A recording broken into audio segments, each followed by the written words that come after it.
All right, good morning, Doug. Today we're answering some questions from members of the file, our private membership group. If you want to find out more about that, want to ask Doug a question, the best way to do that is join the file, and there's a link in the description for that. So, Doug, before we start, there's another daily update I guess you got from what happened this day in history from Encyclopedia Britannica. Yes, I can't help myself. I have an answer without a question. And this is kind of interesting. Sean Connery died today but I think it was 2020. That's when Sean Connery died. So this is kind of interesting because he's famous, of course, as being an actor.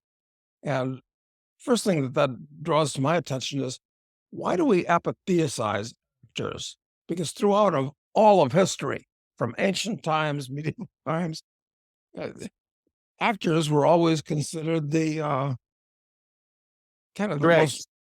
the dregs. That's right. They were like one step above prostitutes, and they were horrible people. And I can see why that would be the case, because they're professionally putting on a false front, pretending to be somebody that they're not. And I thought the best line out of that great movie, The Matrix, is when they asked the guy that was betraying them, he said uh, what he'd like to come back as in the reconstituted Matrix. And he said, "Yeah, I'd like to come back as somebody important, like an actor." Uh, and I thought that was very funny. But anyway, Sean Connery, uh, very interesting. So I read his brief biography, and I didn't know. I mean, he was contemplating and was capable of being a professional soccer player. So he was quite athletic. And in addition, he was a bodybuilder that competed in the Mr. Universe contest Mullet. in the 50s. I didn't know that. That's kind of interesting because he didn't appear to have a Mr. Universe kind of build, but that was when he was younger. So I thought that was quite interesting. But when it comes to Sean Connery, I guess it's one of the things that I regret not having done. I was in Vancouver one time, must have been 25 years ago, and I was having a very late lunch at the Mandarin Hotel. I was the only person in the dining room at that point, and Sean Connery walks in and sits down by himself uh, on the other side of the rather small dining room that they had there. And I thought about uh, coming up and introducing myself and saying hello. And what I would have said to him, because of course you hate to disturb somebody that's got a well-known face and everybody's going to bother him and want an autograph, something like that. So uh, what I would have said to him is two things. First, I want to compliment you on your efforts to have Scotland break off from the UK, because he was a big Scottish nationalist. All right, probably a socialist too, but you got to take the good with the bad, as it were. And the second thing I would have mentioned to him, because he took his craft seriously, apparently, and it's that I thought the three best movies that he made, he hated being James Bond, were he made them all about 75, 76. They were Robin and Marion, which was a revisionist history of the Robin Hood legend, and it was absolutely excellent. Starred Audrey Hepburn and Robert Shaw as the sheriff of Nottingham. Just absolutely a great movie, Robin and Marion. The Wind and the Lion, which was excellent, where he played the Raizuli in Morocco, uh, about the year 1900, when the British and the French and the Germans and the Americans and everybody were in Morocco making trouble. And that was a great role, great movie, incidentally. And the third one that he played at that time uh, was The Man Who Would Be King. Yeah. That's a fantastic movie where he was with Michael Caine. That was a great movie. And So I would have complimented on those things. And who knows? Started a conversation and maybe we would have gotten along well, or maybe not. Or maybe he just would have been annoyed that somebody bothered him during lunch. But it's typically speaking, I find that the things I regret are not things that I've done, although there's certainly some things that I've done that I regret. What, but generally, it's the things that I haven't done. So I'm sorry that I just didn't make bold and take a shot, because he would have been an interesting guy. Anyway, that's the thing. That's that's what the Encyclopedia Britannica has taught me today. All right. Well, let's get to some of these questions. Number one is, where does Doug source his news from? The internet. I don't get papers anymore. I still get paper magazines, the London Review of Books and the New York Review of Books and uh, not Scientific American, but the British equivalent of it. What the hell's the name of that thing? All right, and of course the internet. Uh, so I really hate spending all the time on the damned computer screen during the day to get information and try to sort out what's real from what's phony. But that's the answer. It's not reading the New York Times, that's for sure. It's not even reading the Wall Street Journal, which I don't trust. And I think when we were talking the other day, and I don't think we mentioned this here on the podcast, that I get a precise of what the Washington Post says every day because it's very short and it gives the authors of their various articles. And interestingly, the Wall Street Journal, it seems, about three-quarters of the articles are written by women. With the Uh, Washington Post. Washington Post, right.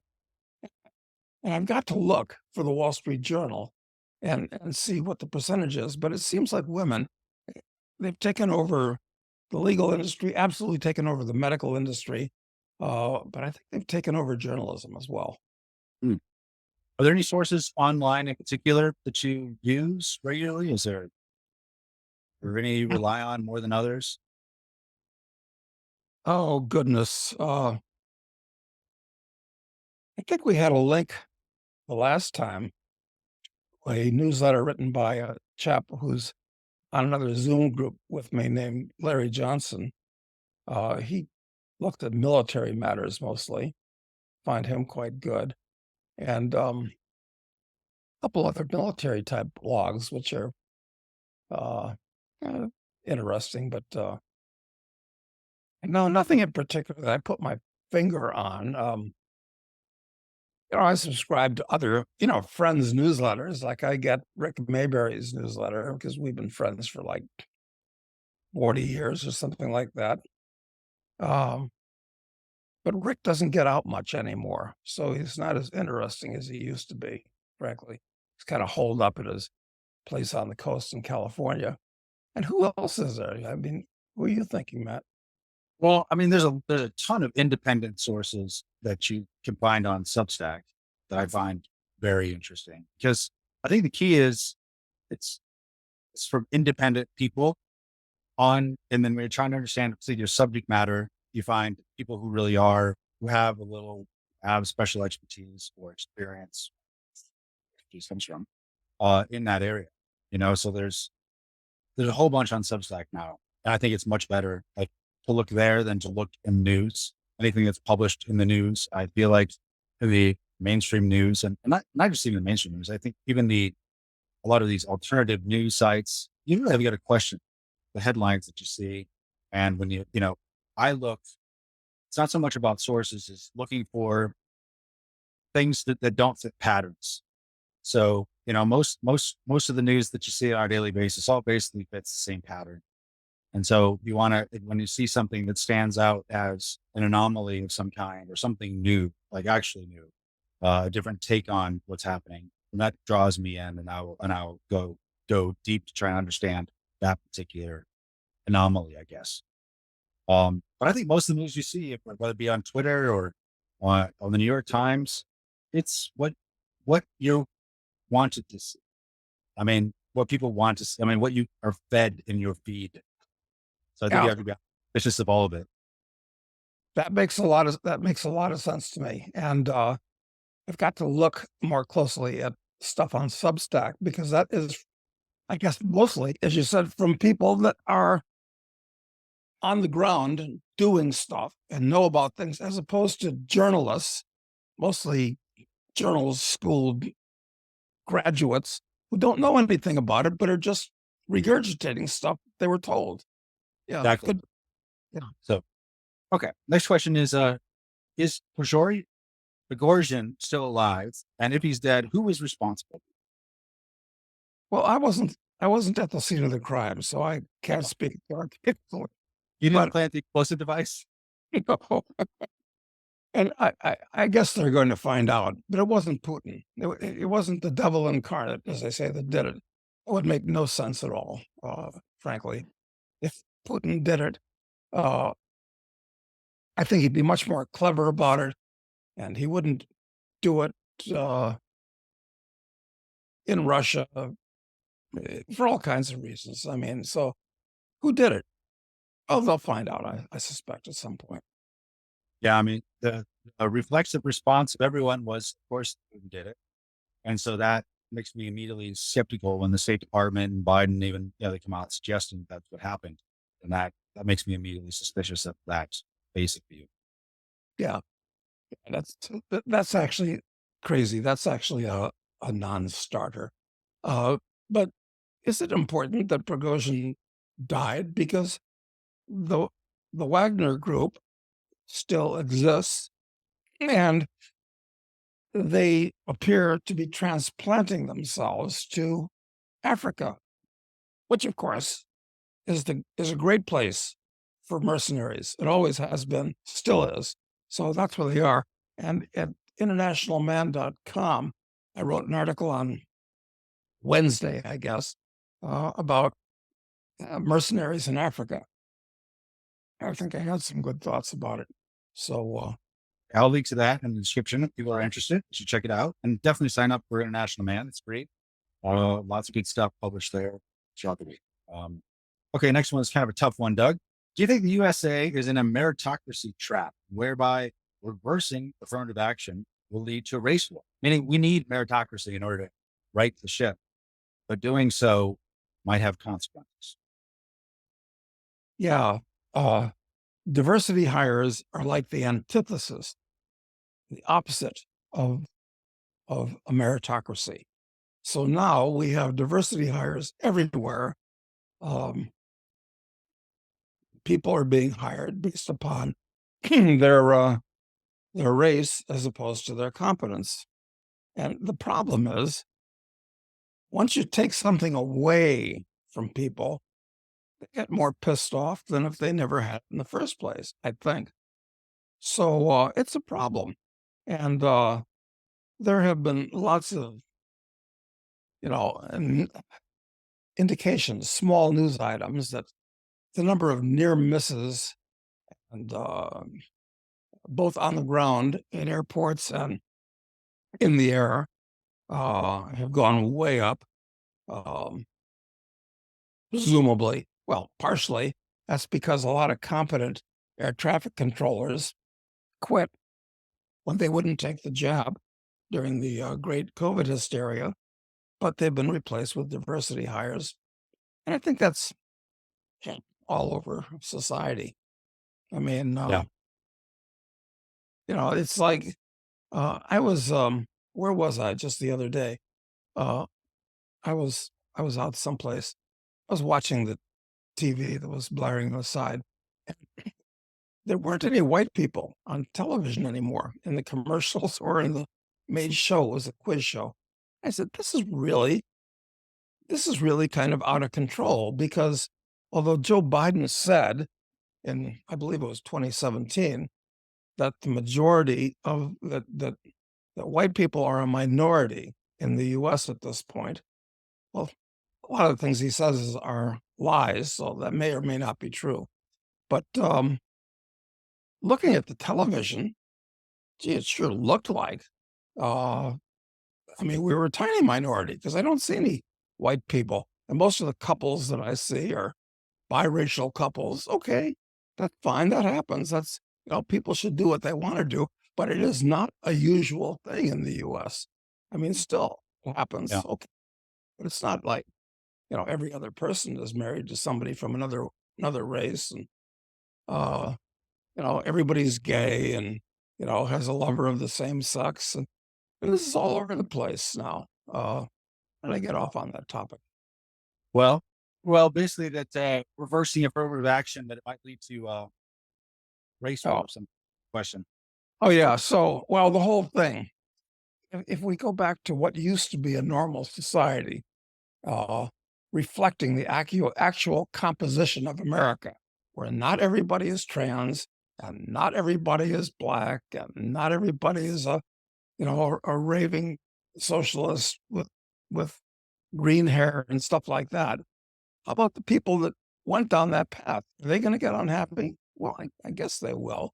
But I think I think the real question is what's going to happen to the economy? The economy collapses. If that happens at the same time as this other stuff, yeah, these people might all chimp out. Chimp out. All right. Okay. If one is to move to Uruguay, what bank would you use? There are only, I don't know, maybe a dozen or less banks in Uruguay, Yeah. right? So what are the good banks there? Well, if you move to Uruguay, you're going to need a bank. You can always open a bank with an account with the national bank. The what is that called? The It's Bro is what is oh, the let's see, Banco. Banco de la República de Uruguay. It's it's a government owned bank. Okay, so you can get an account there, and whether a private bank takes your business or not, it's an open question. Even if you're an official resident of Uruguay, they Yeah. make it tough for everybody Yeah. does.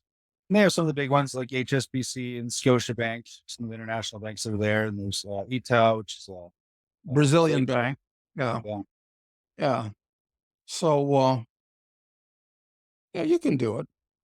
It helps to have a larger account, certainly, because it's a nuisance having an American client, even if you actually live in Uruguay.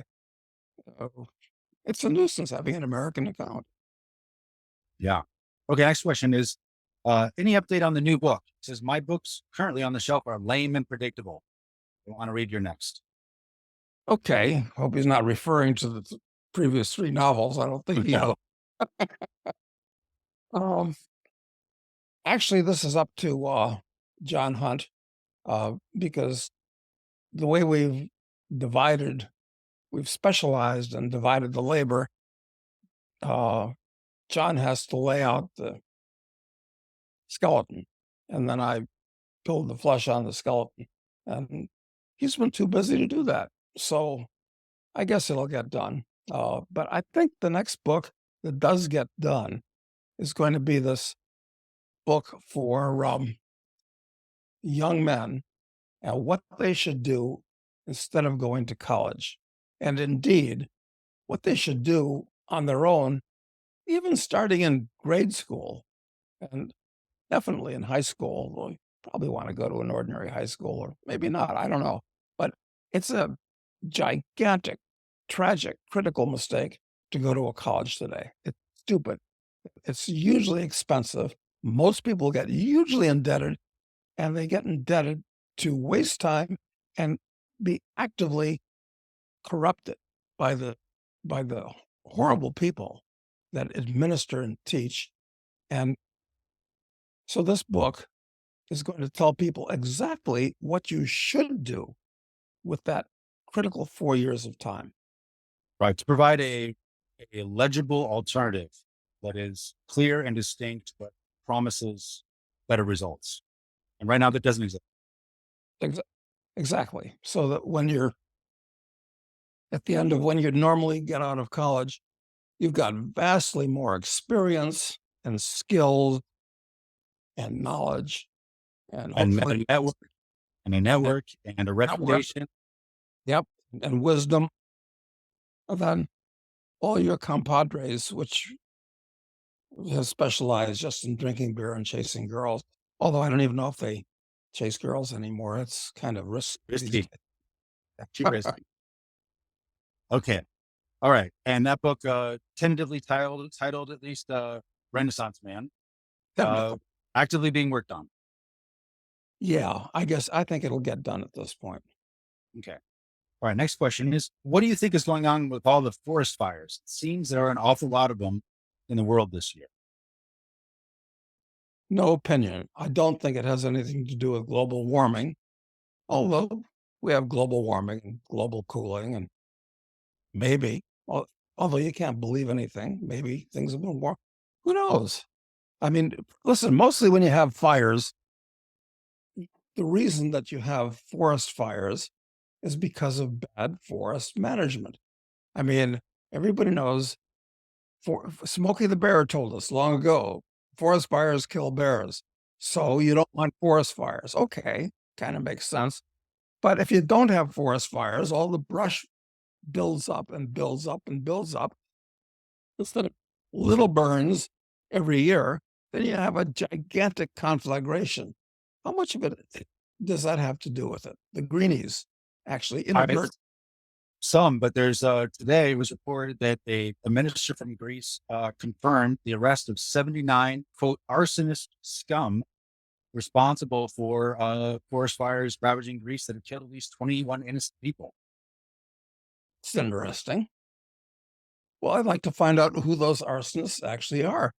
Just another question that comes up, of course, is these this gigantic fire we had in Maui, which by the time it looks like 1,000 people died. Yeah, and there some of the crazy things where we know that been reported even by the AP that they set up a roadblock trapping cars on Front Street, that if people didn't disobey the or the roadblock, they were burned in their cars. Yeah. And another thing that came out was the the chief of the Yeah, Maui County Police was the guy. Was he he was the scene commander.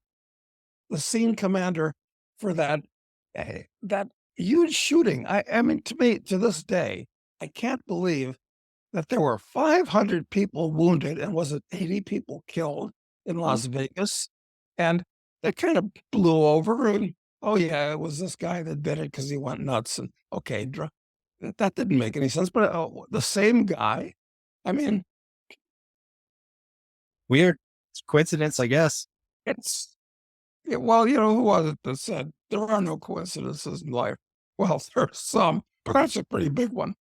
That's a big one. I agree. Yeah. So it's, I mean, there have been look forwards in the past that some of these that fires have been started by people in the green movement in order to like demonstrate, the kind of, I guess, what do you call them, accelerationists who are basically interested in proving that man is causing all these problems. So, and certainly that seems the case in Greece. How does that apply elsewhere? We don't know. We do know that people in Greece, that happen in Greece. We know that now. So, Yeah, there are people out there that want to, as we might say, immanentize the eschaton. And in the next book that John Hunt and I write, I want fire, which is going to be called terrorist. And fire is, you know, the oldest and the cheapest and one of the most effective forms of terrorism. So, well, maybe these idiots have figured that out. yeah, could be. Okay. Uh, Next question. Uh, let's see. The assault on freedom of speech, the arrest of Donald Trump, and the consolidation of the big banks, plus CBDCs, and an end of grassroots freedom and democracy as we know it.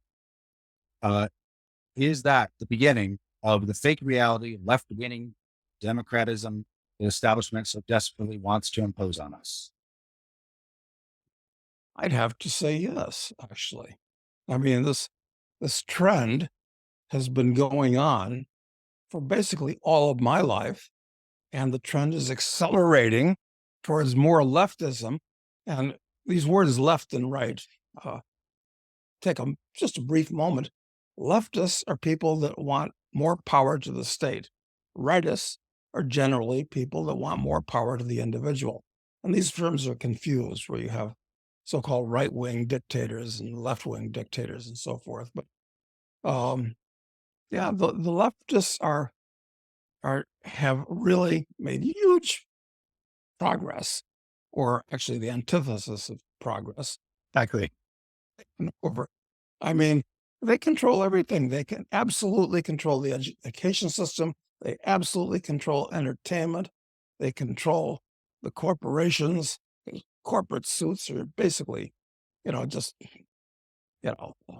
scummy dogs, frankly, that want to get rich. They'll do anything. Control politics. Yeah. So, the answer to the question is yes. Okay. The Great question. monetized. How many Uh, from? what's your take on Martin Armstrong's Socrates? I don't know. I mean, you probably know more about this whole thing with Martin Armstrong than I do. But look, Socrates, how can an individual guy who, I don't know if he had Socrates before he had to serve 5 years in jail, and I don't know. It sounds like he's had to serve the 5 years in jail because he was a stand up guy. It wouldn't roll over on people. That's what I guess, but I don't know. But computer software and hardware advances very quickly. So, what's he got? A laptop that predicts the future? I mean, that's like one of those magic 8 balls. Right. Uh, Right. doesn't make sense to me. Yeah. I don't. And I think he has a lot of good ideas. And I think the Socrates thing, is just, it's something he's kind of led with forever. He's used that as like the basis of his understanding of the world, the quantitative analysis that it would do. And I feel like he's just put too much on that. And at this point, he just kind of has to keep relying, talking. That seems to me, it's like he keeps talking about it as though it's it. When he has some good ideas, that are his own, and that his understanding of cycles and markets in the state. I mean, he's worked a lot with, governments around the world. And so he has a sense of how problematic they are. And, all the basic things that you talked about, but for some reason he ascribes all this to Socrates. Yeah, I mean, everything that I've heard him say, or people say that he said, sounds to me like he's on the right side of the barricades. He's a pretty sound thinking guy. So, What's yeah, with Socrates? I don't know. Socrates. I think it's him, not Socrates. It's doing You the know, speech. I agree 100%. Um, okay. So Doug, what do you think is the greatest book ever written? And what's the greatest novel? Well, greatest novel. Uh, my personal favorite is Norman Mailer's The Naked and the Dead.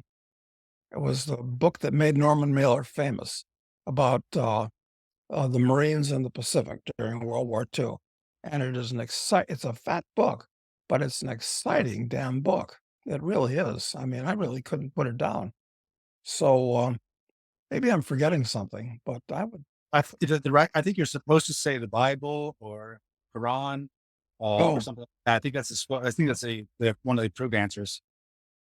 yeah. Well, actually, there's some good literature in the Bible. I mean, it's poetic and well written in places, unlike the Quran, which Shel Mencken has described as, uh, can be compared to a dog down on all fours yapping. Because I actually read it. I got to read it again. There must be something in there that draws people to it. Maybe I read a bad translation, but it was Yeah. Honestly, Doug, I just bought a copy the other day because I've never investigated it myself. So I don't have I don't have any view on it. So, but I did buy a copy myself recently. I'm gonna take back to Uruguay. yeah. And translations of these things are All the critical. best. They really Yeah. are. I mean, maybe I read a very bad one, but still. Well, you got to pick a religious text of any kind. I think I'd go with the Tao Te Ching. Yeah, probably. That's probably would. Uh, but I wouldn't go with a religious text anyway. I So know. what would be the best nonfiction book? I don't know. I mean, it's such a would it be a book on science? Would it be a book on history? Would it be a book on philosophy? And this is I like think a it could only be a novel, I think, because you can't have a greatest book in the fiction category because that's, nonfiction. yeah, couldn't have nonfiction. I don't think. I don't think anything would qualify. Yeah. Yeah, I'd like to if anybody's got some recommendations of a novel that thought was very well written with make some really interesting points, so love to hear those. You got anything that comes to mind in the way of a novel? I, I mean, I don't think anything I've read, I would say could I say is the greatest ever written because, my sample size is too small. There are so many books one could read. I can't imagine. I don't have the hubris to think I've read one of them. Yeah, that's the problem, of course. That's the problem, of course. You're almost arbitrarily picking something out of the many, many millions that have been written, so Yeah, it's probably a real gem out there that nobody's read. I bet. No doubt. There's no doubt about it. Okay. So, next is, it looks like we're in a total system collapse. What are your thoughts about a new system? And will regulated blockchain be used for a stock market with company coins? It would make Wall Street not needed. And the mechanism has been tested for years now. I don't know. I take such Hard a enough, yeah. I hard mean, enough block will be the answer there, but what'll come out of it? yeah, look, we're we're all there's a new world that's being born right before our very eyes. Right. So, Next week, we're going to talk about, though, something related to this total system collapse, which relates to a kind of a resetting of the financial system and potential wipeout and really at least fulfilling part of Klaus Schwab's dream of you will own nothing and be happy. And that's the you will own nothing part. yeah, it really is scary, and I think it's pretty real. So, I'm gonna read this book over the weekend. Have you read the whole thing yet? I have, yeah, it's called The Great Taking. And we will talk about that next week. So, Yeah, so yeah. okay. Um, okay, let's see. Next thing is, are there any disadvantages to getting a Mexican residency or citizenship? And would a citizenship be negative if one were to live in Mexico? Um, no disadvantages to getting a Mexican citizenship and everything, but I think the ideal is to, it's this 4 flag idea. You have your bank account one place, your business another, your resident another, and your citizenship in a fourth. That's the ideal. All right. With the coming of Javier Milei, what sorts of investments are worth investigating in Argentina? Well, let's assume that Milei is elected. I mean, this is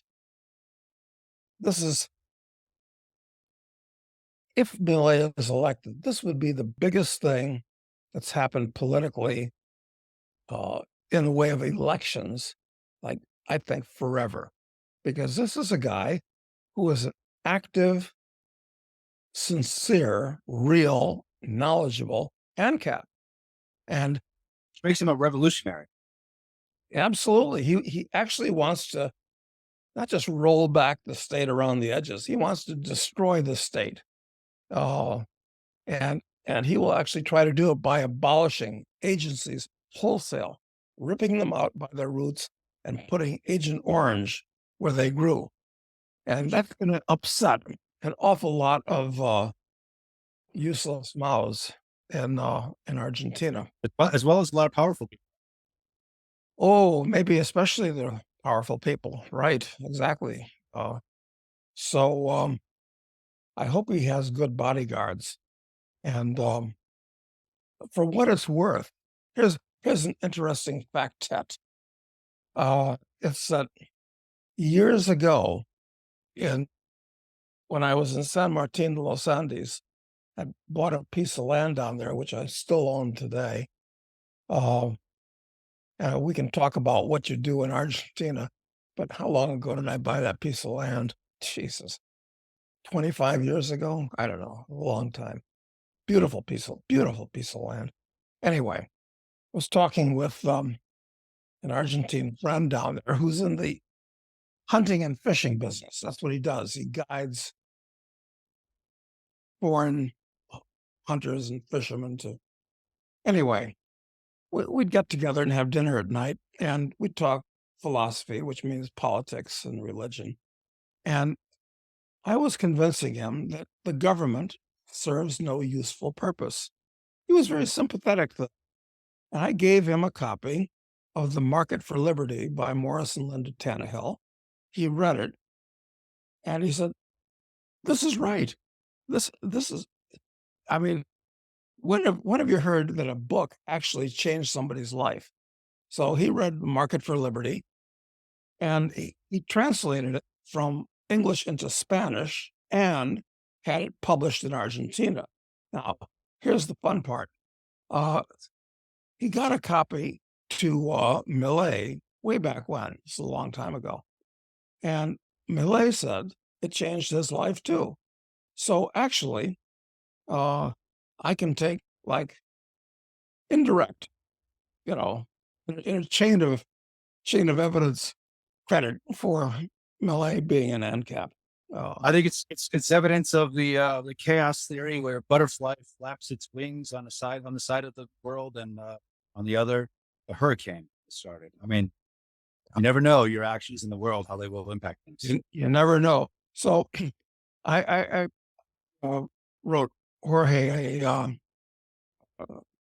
an email the other day, and I said, "Well, this is great. If Millet is elected, uh, he'll have to invite us to the Casa Rosada for lunch." And Jorge wrote back. He says, "Probably not. Millet doesn't believe in free lunches." Which is why he's likely to die if he does win this election. Um, but Yeah. assuming he does, assuming he's not assassinated, what might be some good investments in Argentina? Well, certainly property in Argentina. Property rights in Argentina are actually quite good for a number of reasons that we've discussed elsewhere and so forth. Um, and to give you an idea how cheap property is, uh, I like to go back to things that I know personally, like the apartments that I bought in Buenos Aires. It's a it's a very nice apartment in an absolutely first class building in the best part of the Recoleta. Okay, it's 5,000 square feet, 2 stories with decks and all this kind of stuff. It's nice, and I paid uh, $950,000 for it back in 2007 when the country was still just recovering from their disastrous meltdown of 2001 or whatever it was. When I got it, I figured I got a real bargain. I got a score for that apartment because in New York it would have cost 20 million bucks on the Upper East Side. And what could I get for it now? If I could find a bid, about $1 million, and except the dollar's worth half what it was back then. Mm. Well, the answer to the question is, if you can buy real estate in Argentina, now is the time to do it because it's really, really giveaway style cheap, like Mm. everything in it. And then I haven't been involved in the Argentine stock market at all, I say, but we just looked at the ETF for Argentina, which exists. I never even bothered paying attention, which is kind of amazing. And it's gone nowhere since it was created in about, looks like 2011 it was created. I mean, what, it's up like 40% in dollars, but since 2011, that's like nowhere in real terms. So, maybe, but then again, if Millet does all the things that he wants to do, a lot of these zombies in Argentina will go bankrupt. Uh, it's hard to say how the chips will fall if the state is withdrawn from the Argentine with economy, if he's can even do it. Yes, it seems like there's going to be a lot more chaos short term when he comes into office. And I mean, he'll probably create new buying opportunities, I imagine, the chaos. I think real estate's the way to play it, though. All right. Next question. How often does Doug go to church? Well, as I've pointed out, in these places where I am during the northern summer, uh, there is a church about every half mile along going. I mean, everywhere on all the roads. There's churches everywhere, everywhere. In fact, I I don't have to count them. I guess I could go online and look up churches for the area, but there's lots. And actually, now, what do those preachers say to people every Sunday? I'm just wondering. Well, it's going to differ with every church, but this is a socially conservative area. I promise you. They probably say socially conservative things, which is why I like it. It's unlikely that the zombies are going to successfully invade this particular area. Yeah. Um, but the answer to the question is, I'd like to. uh, I'd like to go to church and listen to what they say. When I was talking with Gary North, and we interviewed him, we've got a conversation here with Yeah. Gary. Gary suggested that I pick a church and go to it, and I thought that was rather laughable. But yeah, the answer to the question is zero or never. But I'm just intellectually interested in seeing what the preachers are saying these days. Okay. Okay. Next question. Combined with Matt's English library in Latin America and Doug's What Should a Youngster Do book, that's the Renaissance Man, forthcoming Renaissance Man book that we referred to earlier. Does Doug think there's a real shot at forming an educational company down in Uruguay in a free trade zone that is online for those who are trapped and physical for the new arrivals from Europe?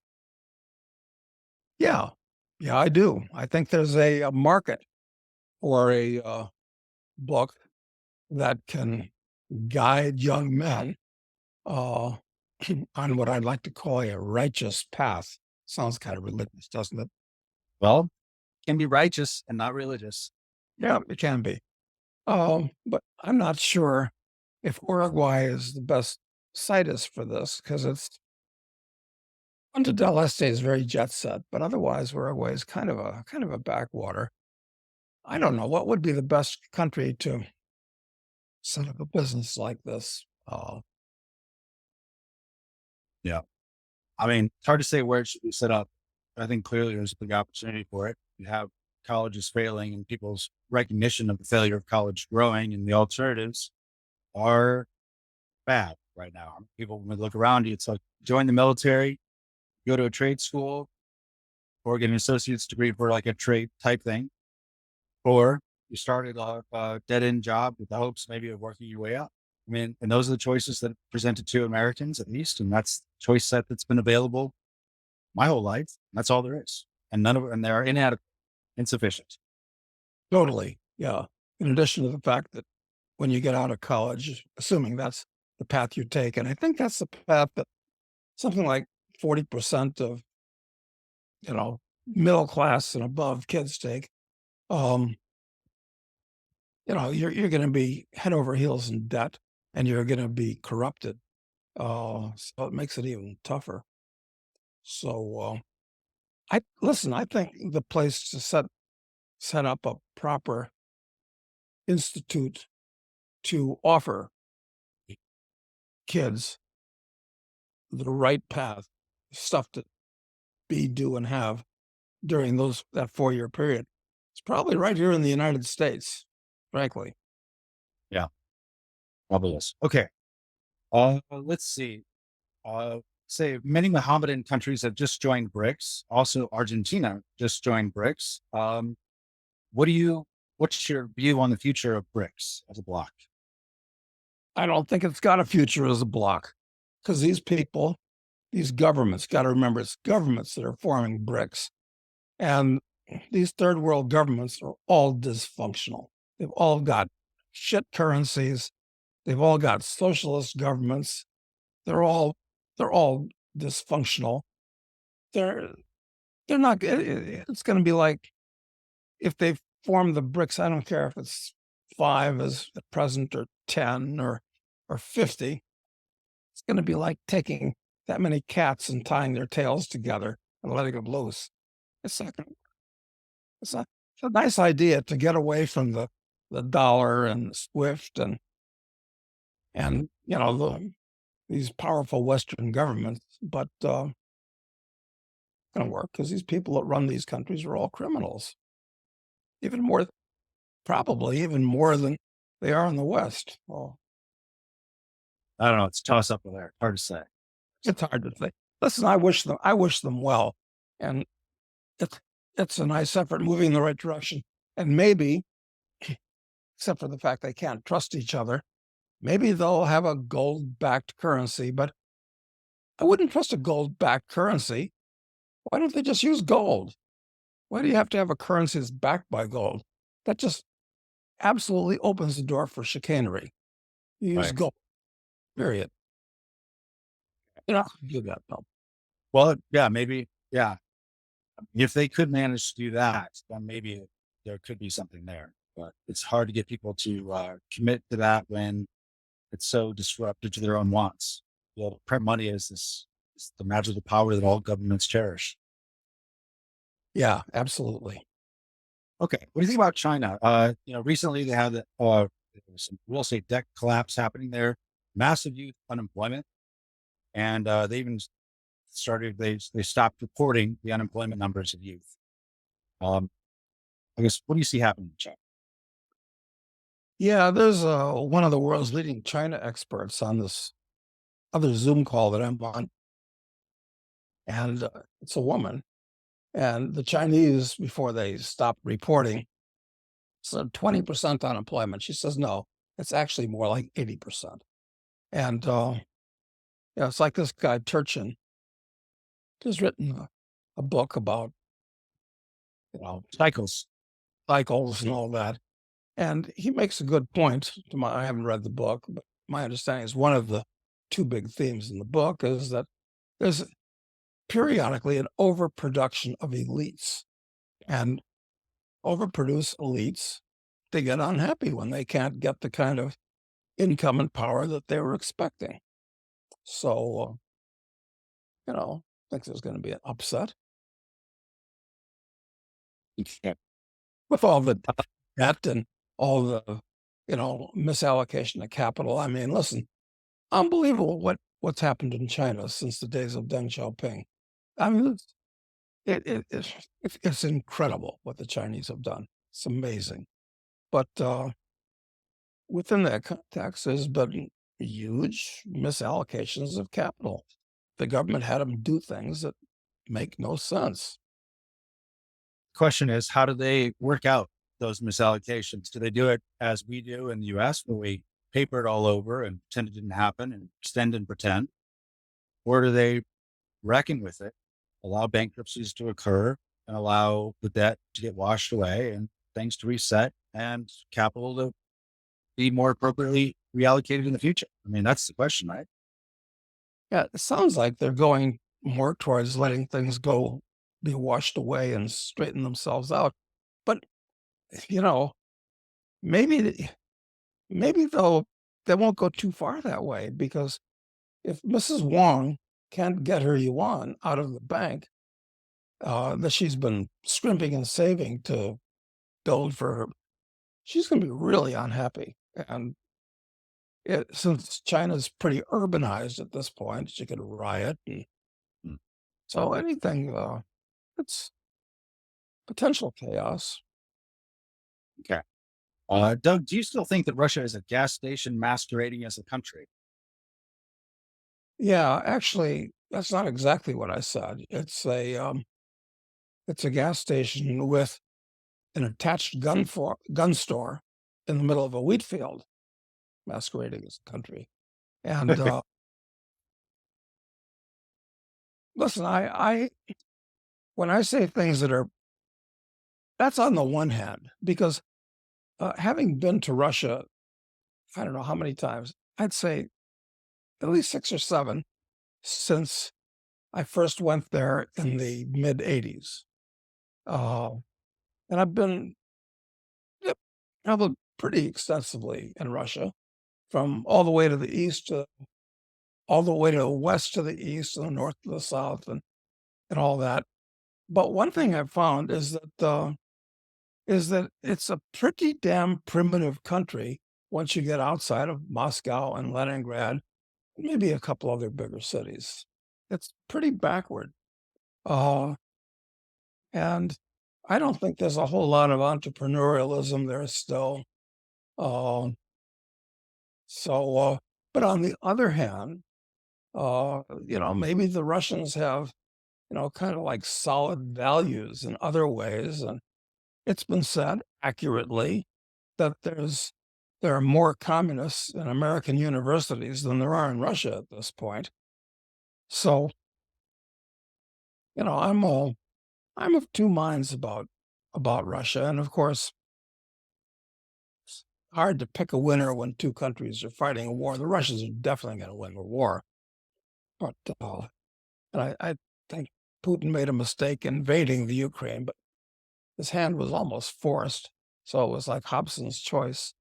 Uh, uh, s- I don't know if that's not really an answer, but it's predicting the future is hard, uh, especially if your predictions are about the future. Especially when. Yeah, All right. On a lighter note, what does Doug think of the lifelong work of Frank Zappa, both politically and musically? never followed him really musically, but when I've seen things that I've seen and heard about him, uh, pretty favorably impressed. Seems like a sound thinker, Seems that way, yeah. but I haven't really followed it closely either. So, You know, okay. Could you share more of your views around climate change? oh, this is like you know, this is like could write a whole paper about it. But my views are basically climate has been changing for roughly the 4.5 billion years the Earth has been in existence, and it gets hot and cold. And there have been at least two times in the past when it's been ice ball Earth, and you know, s- during the Pleistocene, they're still not exactly sure, but there were like we're still in the Pleistocene actually, and this is actually an interglacial period. They think, or a lot of people think that uh, it's an interglacial period. So at some point, the glaciers will come south again, uh, or not. So look, this whole climate change thing is hysteria. It's a scam. It makes no sense. It's an excuse to manage and control people.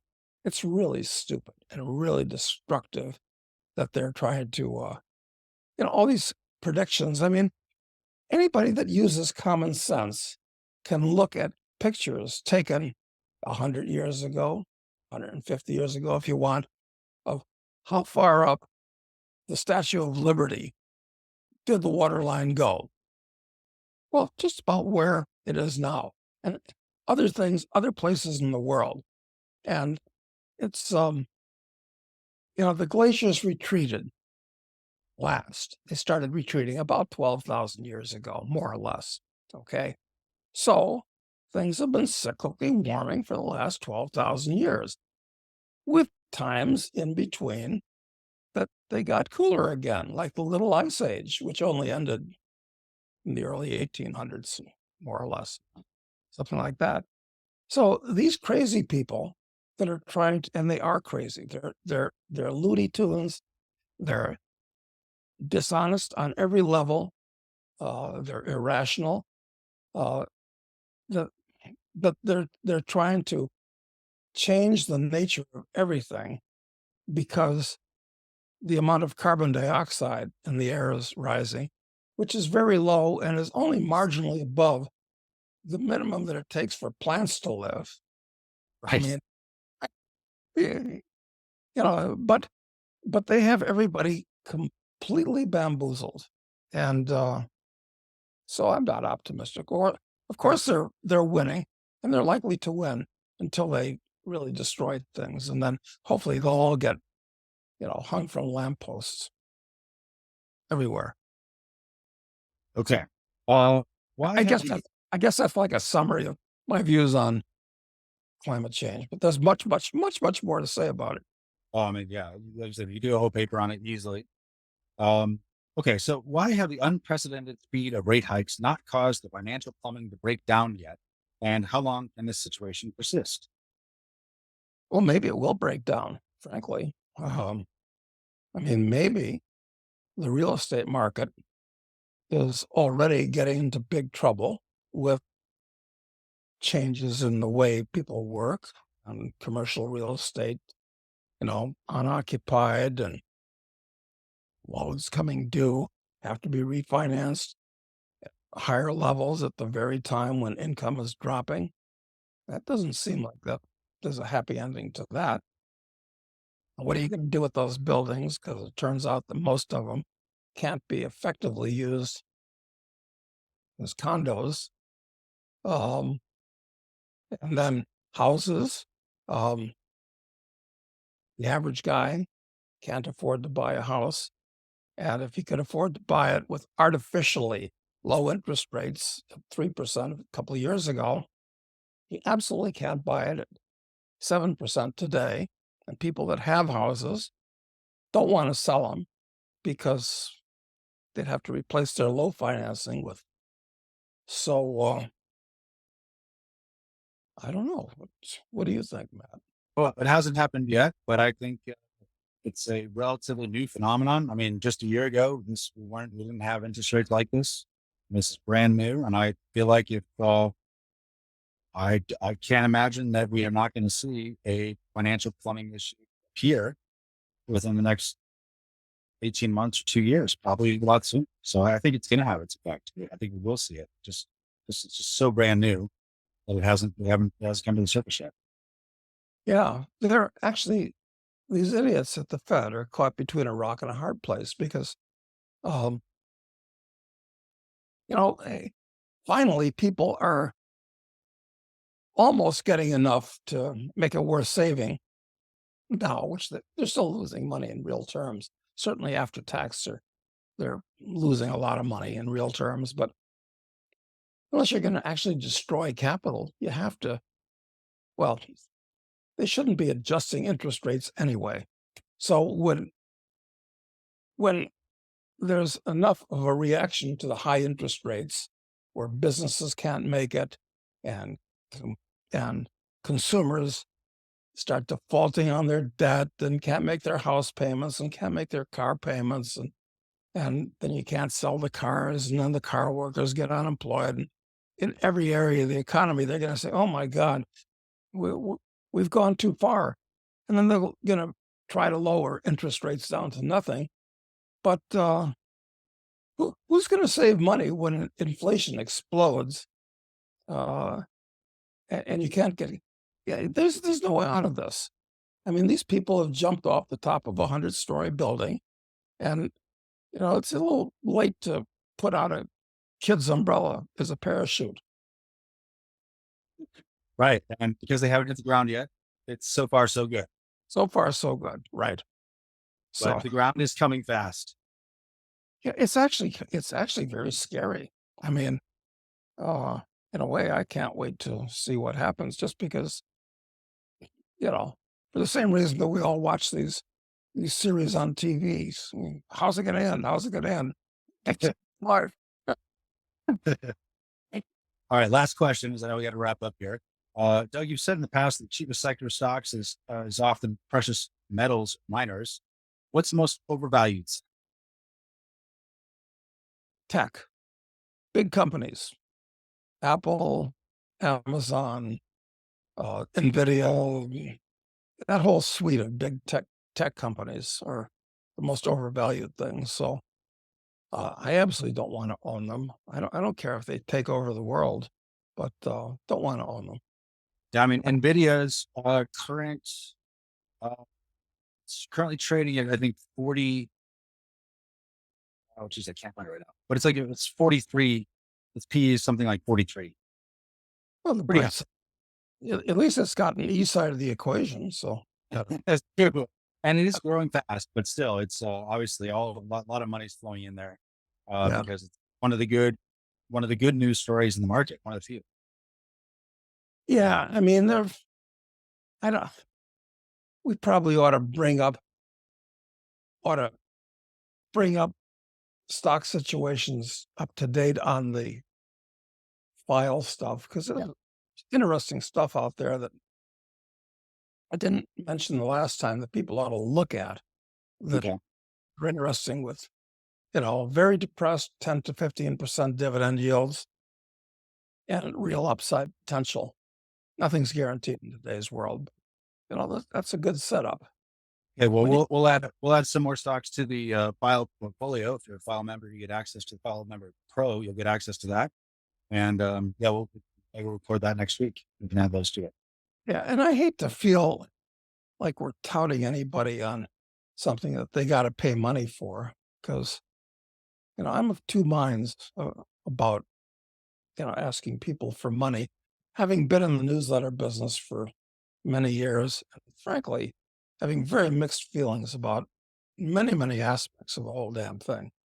But oh, Well, the I don't. great benefit of being in file, honestly, is the network that comes from it. So the stocks are there as something, some benefit that you can put your hands around, that you can grab onto. But if you talk to the members, the real thing that you get out of it is they like minds and shared values and people trying to do things productively in the world to prepare for this. Yeah, I think that actually makes sense because in today's world, especially if you live in the wrong parts of the country or the city, you're not going to find anybody that you can have an intelligent conversation with or rely upon as sharing actual values with you. So it's nice to meet other people like that.